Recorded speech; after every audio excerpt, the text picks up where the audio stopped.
Hello, welcome to my YouTube channel. First, I must let you all know that the reason I did not post a video last week or last Wednesday was due to technical difficulties which have now been solved. Hopefully. Back in business, better than ever, at least I hope. We will see. Anyways, now it is time to continue our story of Christopher Columbus, starting with the second voyage and ending with his fourth voyage, and his legacy, his impact on society. My sources for this video will be down in the description, so let's get started. For his second voyage, he was granted a large fleet of 17 ships, and the blessing not only of the King and Queen of Spain, but also the blessing of Pope Alexander VI. It was at this time that the Pope issued a series of papal bulls, creating the line of demarcation on the north-south meridian, separating the claims of Spain and the claims of Portugal. Now, out of this, the Spanish received by far the better deal, at least as far as the New World was concerned. The Spanish were granted all lands west of the line, most of the New World, while Portugal gained all lands discovered and undiscovered east of the line. Brazil, Africa, India, China, Japan, the Asian islands, and negotiations with the Pope in the Treaty of Tordesillas in 1494. So out of this, to be clear, Portugal received all the trade opportunities in the Indian Ocean and the South China Sea. Pretty impressive. Now, the thing is, first, this is the Pope's way of separating the two rival powers, but also a trade with India, with China, the Asian islands. I mean, this is what the Spanish, what Columbus wanted in the first place. So, they end up not getting it, at least initially. Eventually, Spain will get to the Philippines. But we have to remember that Columbus thought that he was in Asia.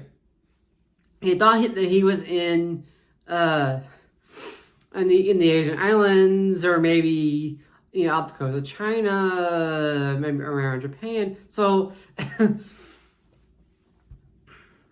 then too, not much of the New World was explored at this point.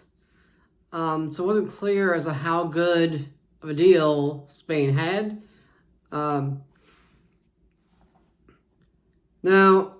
Portugal would also gain access to Japan and would send missionaries and conduct trade beginning in 1543. Portugal was also the first European nation to receive emissaries from Japan. Now, this would be during the Sengoku Jidai period of Japan, where rival Japanese provinces warred with each other for the title of shogun, a civil war. However, this would end with the rise of the Tokugawa shogunate in 1603, and especially from the 1630s onward, with the expulsion of Christian missionaries and the limiting of foreign contact to all but a few. Those few being Chinese and Dutch merchants. Now, if you'd like more information on this topic, I suggest the book Silence by Shusaku Endo, as well as the Netflix documentary Age of the Samurai. Due to much of the New World being unexplored at this point, it is unclear how good the deal was for Spain initially, and other powers like France and England objected to being cut out of the deal. It was this situation, followed by Spain becoming very wealthy because of its conquest and colonization of the Americas, that prompted France and England to set up colonies of their own beginning in the late 16th century.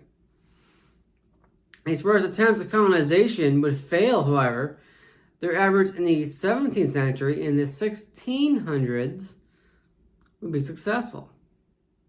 I'll talk more about this in the next coming videos.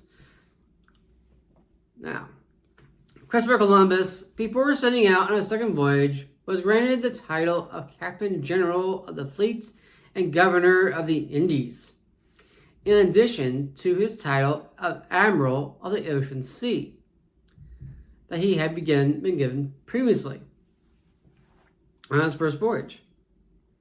Columbus set sail on September 25th, 1493, with 12 to 15,000 men and reached land in the New World on November 3rd.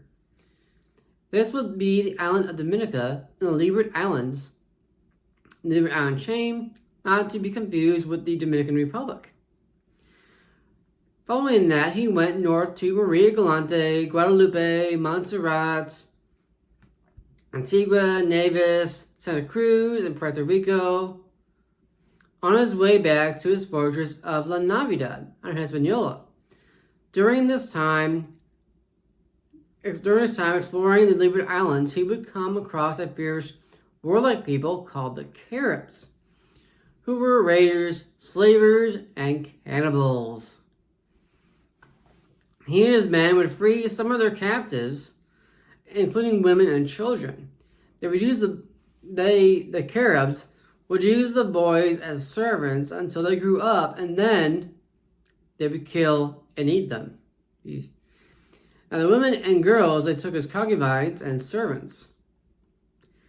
As Columbus traveled from island to island, he was amazed at how beautiful the islands were, and learned that some of them were uninhabited, such as Montserrat.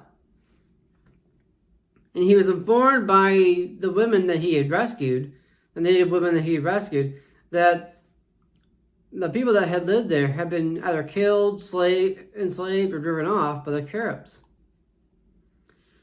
When he finally returned to La Navidad, he found that the fort had been burned to the ground. Oh no. Upon closer inspection, and upon conferring with the native chief that he had met earlier, he learned that two rival chieftains had been involved in the destruction of the fort, and that the village next to it had been abandoned.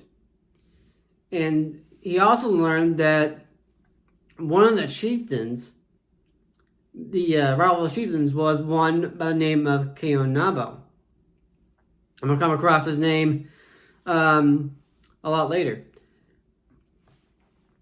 Or later on, I should say. Columbus then built a settlement called La Isabela, after the Spanish queen. However, he knew that diplomacy with the local Indians, in particular the other tribes near him, could break down. He built a new fort, St. Thomas, near the rival chieftain's land, and to keep an eye on things because he believed that that was where the gold was, and because an attack was to come, it would come from there. He wanted to dominate the area of land where the gold fields were, provide a place of refuge for the Spaniards, and intimidate the natives with a show of force. And now I'd like to read a bit from the book, Christopher Columbus, The Four Voyages.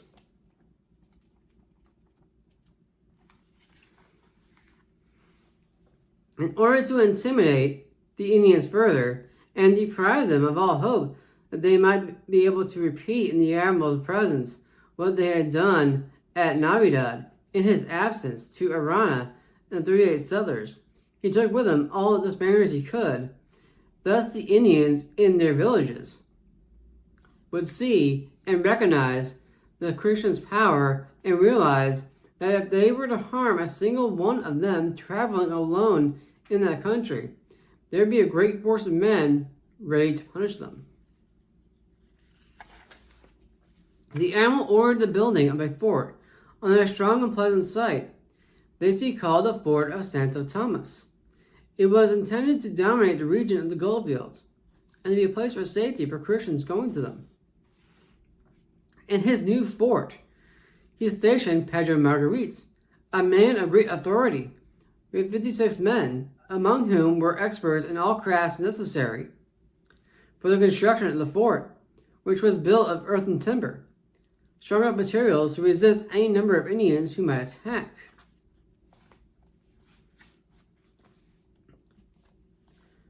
Later on Tuesday in April, however, there came a messenger sent by Pedro Margaret from the fort of Santo Tomas, where he had been left as captain, with news that the Indians of the district were fleeing from their villages, and a cacique called Colonialism was preparing to come and burn the fort. But the admiral, knowing that these Indians were cowards, did not make much of this rumor, especially as he trusted in the horses, of which the Indians were very much afraid. He even sent 70 men with the fourth food and munitions, and another interesting thing is he says is that the majority of the people were very weak and enervated by the thinness of the air, which did not suit them. In fact, they suffered from various sicknesses, which is more than, and what is more, they had no provisions from Spain except biscuits and wine, since the captains of the ships had failed to look after their stores. And they do not keep as well in that country as in ours. Although they received plenty of victuals from the Indians, these disagreed with them badly, since they were not used to them. And I find kind of interesting. Anyways, he would then leave the settlement in the hands of a council with his brother among them, and set sail to explore the southern coast of Cuba, or what he refers to as the mainland China. That's where he thought he was. That's where what he thought Cuba was. He didn't think it was an island. He thought it was mainland China. Anyways, he would also make a journey to Jamaica at this time. Now, during this time, he was visited by the natives who came out in canoes to trade, sometimes not asking for anything in return. The natives gave the Spaniards bread, water, and fish. Some of the natives, when the Spaniards had gotten close, attacked them, and the Spaniards responded in kind, which ended the skirmish. Eventually, due to the difficulty of navigation and the fact that they were running low on food, Columbus decided to return to Hispaniola. It was a good thing he did, because when he returned, he found the natives in revolt and everything in chaos. That I'll quote again from the book, The Four Voyages by Christopher Columbus. And this is the life of the admiral by his son. So he found all the Indians of the island in revolt, owing to the misconduct of one Pedro Margaret, whom we have already mentioned. On departing for Cuba, he had left this man, this Pedro Margaret, in command of 360 foot and 14 horsemen, with the instructions to patrol the island and reduce it to the service of the Catholic sovereigns in obedience to the Christians, especially the province of Jabal, from which the admiral expected the greatest profit and found just the opposite. No sooner had he departed than Pedro Margaret left with all his people for the Veguerillo, 10 leagues from Isabella, making no efforts to control and pacify the island. On the contrary, by his fault, quarrels and factions arose in Isabella. He tried to persuade the council, which the admiral had formed there, to obey him, and most shamelessly sent them his orders. On finding that he could not make himself supreme commander, he decided not to wait for the admiral, to whom he would have to give a complete account of his office, and with his men boarded one of the first ships to come from Castile, in which he returned home without giving any account of himself or reducing the population to order according to his instructions. As a result, every Spaniard went out among the Indians, robbing and seizing the women wherever he pleased, and doing them such injuries that the Indians decided to take vengeance on any Spaniards they found isolated or unarmed. He found the island in a bad state. the Christians were committing innumerable outrages for which they were mortally hated by the Indians. And no wonder. They're robbing them, they're seizing the women, and it's just bad. And then the Indians are attacking Spaniards. It's a bad situation. And now war is on the horizon. War is here. So, on March 24th, 1495, therefore, the admiral left Isabella prepared for war. He took with them as an ally Guacanagari, who was most eager to conquer his enemies, although this might have seemed a very difficult undertaking, since they had assembled more than 100,000 Indians, and the admiral had with them 200 Christians, 20 horses, and about the same number of hunting dogs. When the infantry squadrons of both armies had attacked the mass of Indians, and they had begun to break under the fire of muskets and crossbows, the cavalry and hunting dogs charged wildly upon them to prevent them reforming. The Indians fled like cowards in all directions, and our men pursued them, killing so many and making such havoc among them. To be brief, by God's will, victory was achieved, many Indians being killed, and many others captured and executed. King Onabo, the principal king of all, was taken alive with the sons and women.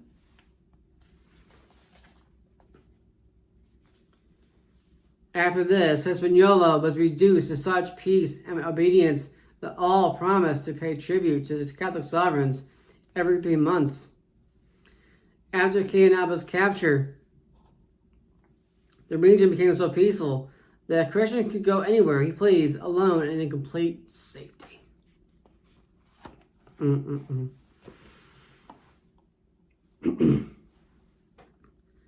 so, as I just read, war with the natives had ensued and ended in victory for the Spanish and the capture of King Onabo, one of the principal kings of Hispaniola. And with this victory, the island was at peace once more, and Columbus was free to return to Castile and give a report to the king and queen, leaving his city in the hands of his brother Diego in 1496. Now, in 1498, 2 years later, after some delays, he set out on his third voyage, during which he discovered South America, specifically the region of Trinidad and Venezuela. He tried to unveil to locate the strait that would lead him to India. He also attempted to discover the gold fields and learned from the natives that they were to the northwest. It was here in the vicinity of Trinidad that he would find several rivers flowing with fresh water, one of which he called the Dragon's Mouth because of the massive outpouring of fresh water. This would be the Orinoco River, and it was from this that he started to suspect, as Bartolome de las Casas tells us, that what he called the Isla de Gracia was in fact a continent, South America. He was wondering where this water was coming from, because of such a large outpouring of fresh water, too large to be from an island. When he met the natives, he saw that they were mostly naked, though they did have coverings for their private parts, loincloths, I believe. Spaniards traded with the natives, who Las Casas and Columbus referred to as being beautiful, handsome, well-built, having long and very long hair, etc. Bartolome de las Casas was a Spanish historian and Dominican friar with close ties to the family of Christopher Columbus. His father had sailed with Columbus on his second voyage. He began writing his Historia of the Indies in 1527 and was a defender of the native inhabitants throughout his life. Following his exploration of Trinidad and the South American coast, with provisions about the spoil, Christopher Columbus decided it was time to return to Hispaniola. Not long after his return, complaints soon arose over the poor administration by the brothers who sought to exploit the natives and deny the Spaniards their wages. Always case again. Rebels revolted against them, but were put down. Nevertheless, the king and queen learned of this and sent an agent, Francisco de Bombardier, to assess the situation and take over as governor if need be. Columbus and his brother were arrested and sent back to Spain. Now this I'll read from Not Stolen by Jeff Flynn-Paul. They, the Spaniards, quickly came to understand that Columbus was a terrible state manager. Isabella was badly situated and had limited sources of fresh water. There was also a lack of domestic animals after the starving inhabitants had slaughtered them for meat. That's another problem. They're starving and any part of the world, and local food is not agreeing with them. It's just a bad situation. Now, many Taino women, meanwhile, settled down as wives of the Spanish newcomers, knowing that this would afford them considerable protection.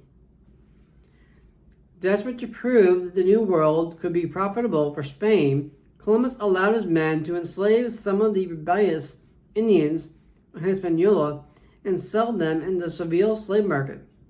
He accordingly sent several hundred of these back to Spain, and only half of them died along with their European captors when their ship was lost in an Atlantic storm.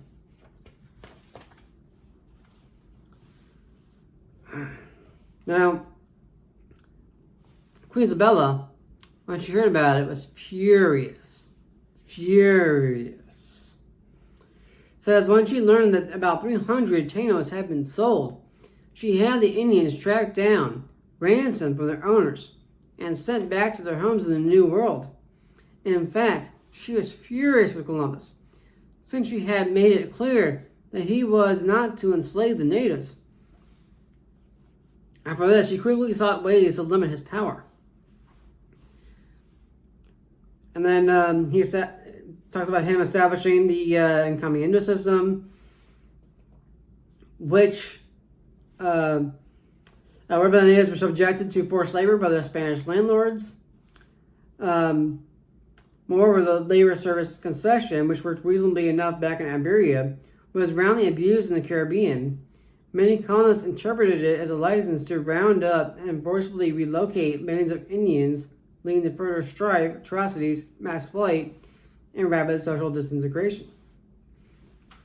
At the same time, it needs to be seen in the light of Indian cruelty toward their own captives, both European and Indian, which as a rule was crueler and more tortuous than that inflicted on them by the Spanish.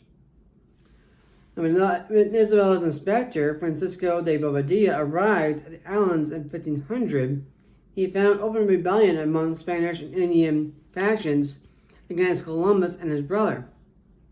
As he sailed into the harbor, Bobadilla saw that the admiral was in the process of hanging more than a dozen Europeans who had refused to submit to his authority. He immediately ordered Columbus and his brother removed from power and sent them home in chains.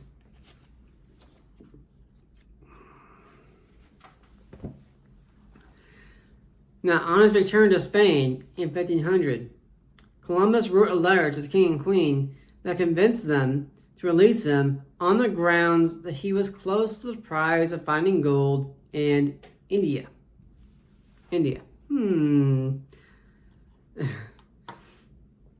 He would set sail for the final time in May of 1502, landing in Martinique. He would then explore the coast of Jamaica, the southern coast, and the southern coast of Cuba. He then sailed on to Cape Gracias a Dios on the Central American coast, even though he was beset with terrible storms. He visited several places in the area and bartered with the natives for gold and tried to discover where the gold fields lay. He was able to bring back some gold, however his men were inexperienced in determining what was gold and what was not. So he was not able to bring back a lot. they might have also been inexperienced in extracting the gold as well. I'm not sure about that, but my sources say that they're inexperienced. So he also had problems with the weather, as I mentioned, terrible storms. And he did manage to explore Honduras and Veraguas and Panama, where he did find gold. And he attempted to establish a settlement. However, he was unsuccessful due to hostile natives and the fact that he only had 2 ships, which were in bad shape. He also missed his chance to be the first European to see the Pacific Ocean. That title would go to Spanish Admiral Vasco Núñez de Balboa, who saw the Pacific Ocean for the first time from a hill in Panama in 1513. Fun fact. BTW, by the way, Ferdinand Magellan would circumnavigate the globe in 1519. 6 years later. So, Christopher Columbus decided to return to Hispaniola, but was forced to beach his ships on Jamaica in June 1503. More problems. Help did not arrive until June 1504, and in August of 1504 they returned to Hispaniola. From there he returned to Spain. Christopher Columbus was a flawed man. He made many discoveries over the course of his voyages and established cities and forts. He was a great navigator and sailor. He was also very religious, at least towards the end of his life. Became more religious over time. However, he went to his grave. He went to his grave believing he had made it to Asia and East Indies. He was also accused of being a poor administrator and governor. He captured natives and enslaved them, though that was only at one time. So his accomplishments should be recognized. He brought knowledge of the New World to the Europeans and opened it up for future colonization and exploration. And as at this time, I would like to talk about another explorer by the name of Amerigo Vespucci. And he supposedly made 4 voyages of his own. However, his voyage from 1501 to 1502 is the most important. He explored the South American coast from Cape São Roque to Patagonia, and it's after this voyage he became convinced that he had found a new continent, a new world. And in 1507, to quote The Culture of the West, A History by Clifford R. Backman, that I received from my speech therapist. Thank you, Maddie. In 1507, a German cartographer, Martin Waldseemüller, began to appreciate that 2 entirely new continents had been found. On his revolutionary map, the Universalis Cartographica at 1507, Waldseemüller named the new continents America after the Italian cartographer Amerigo Vespucci, whose explorations and navigational charts he used in compiling his map. The countries of the Americas would not exist today without Columbus, including the United States. Also, how many of you like chocolate? French fries with ketchup, pizza with tomato sauce, tomatoes themselves, potatoes, squash, corn, jalapenos, salsa, guacamole. I mean, come on. None of these things would exist without Christopher Columbus discovering the New World. Back in Europe, the economy shifted. The Italian city-states that formerly had a monopoly on trade with the East not only lost it, but were cut out from trade with the New World to the West. By who, I wonder? Had to be Spain. Had to be Spain. And Portugal, perhaps. Spain now had a monopoly of its own. except for Brazil. Portugal can have that one. Now, France and England, meanwhile, were watching all this happen and started to think about how they could get in on the trade to the West. They couldn't. Not yet. They were not in a good position to take advantage of this. In 100 years, though, that would change. In the early 1600s. And that is not to say they didn't make earlier attempts, because they did, but that is a topic for another video. Maybe the next one, we shall see. But first, I will need to talk about Sir Francis Drake and the events leading up to the defeat of the Spanish Armada in 1588, including the Protestant Reformation. So please remember to like, comment, and subscribe, and I will see you all in the next one. Thank you.